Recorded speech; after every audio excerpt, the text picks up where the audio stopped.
Well, if you joined us on YouTube, welcome. I'm Sivan Felder, and I'm the VP of Marketing at Two Heads Consulting. Basically, on this channel, we talk about all things marketing, specifically as it relates to cross-cultural marketing in the Israeli market. If you're here, that means that you want to learn how to create a marketing strategy for your business. Maybe you feel like you've tried everything and you don't know how, or there are so many things to try and you don't even know where to start. Well, you've come to the right place. Today is not going to be an in-depth marketing lesson. It is, however, going to be a really great first step for you as a business owner to come up with your own marketing strategy that makes sense for your business. The concept behind a marketing strategy is simple. The same way that when you want to lose weight, you go on an exercise and diet plan, when you want to market and promote your business, you need to have a plan as well. I used to think that marketing was you have a product, so you just tell people about it and then they want to buy it. Turns out that's not the case. And it's actually a very common misconception. Nowadays, there's so much competition, there's so much out there. Everybody has a product, and we're so inundated with ads and marketing that we've stopped really listening to those kinds of things. And nobody wants to buy what it is you're selling. What a marketing strategy helps you do is cut through all the noise. It helps you figure out exactly who you should be targeting and how you should be reaching them. Now, for the purposes of today's video, I'm going to oversimplify marketing strategy a little bit. So if you happen to be in the marketing field, don't hate me. But I think that sometimes the concept of a marketing strategy becomes so overwhelming that we just ignore it. But when you think about it, it's a really, really simple concept that can actually be the defining factor between success and failure for your business. So ask yourself these three important questions.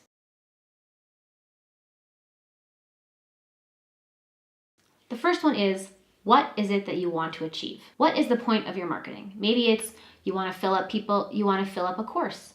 Maybe it's you want to raise brand awareness. Maybe you want to establish yourself as the expert in your field. Whatever your goal is, choose one or two very specific goals that you could actually imagine achieving.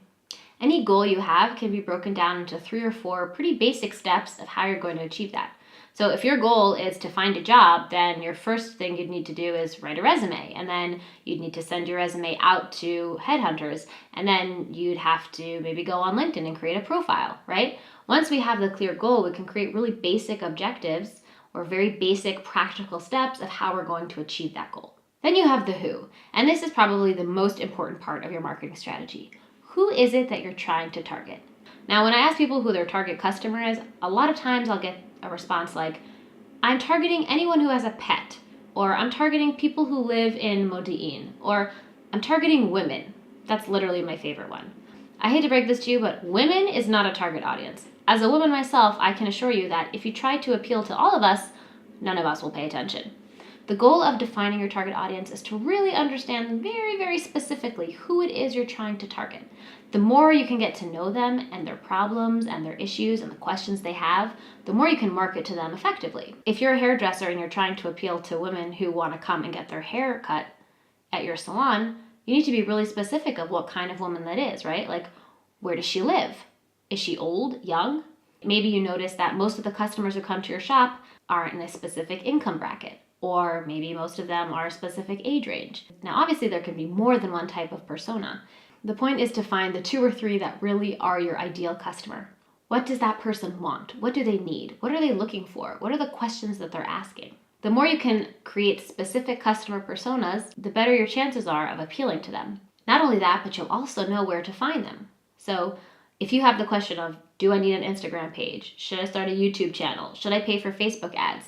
Now that you know your goals and your target audience, all those questions should be really easy to answer. Well, is your ideal customer on Facebook? Is your ideal customer on Instagram? If they are on Instagram, what kind of things are they looking at? What kind of content are they consuming? If they are on YouTube, what kind of things are they searching? What kind of videos are they looking for? The point is, if you know your customers, you know where to find them. So if your customers are predominantly on Facebook, then having a Facebook page would make a lot of sense, whereas it would make a lot less sense to invest all your time and effort into creating an amazing YouTube channel if no one's ever going to see it. The point is that your path is going to look totally different than somebody else's because your target audience, your goals, even your tactics are going to be completely different. Obviously, this is just a first step to creating your strategy, but asking yourself these 3 questions will make a huge difference when you're trying to figure out where you should be putting your efforts. As a business owner, you have a limited time and a limited budget, and you can't be everywhere at once. So once you ask yourself these 3 main questions, you'll have a much better understanding of where exactly to go from here. Obviously, we've barely touched the surface, but this is a great start for you to start flexing your marketing muscles and figuring out what works specifically for you and your business. If you enjoyed this video and want to see more like it, please subscribe so my mom's not the only one. And feel free to comment below about any topics you'd like to have us cover in the future.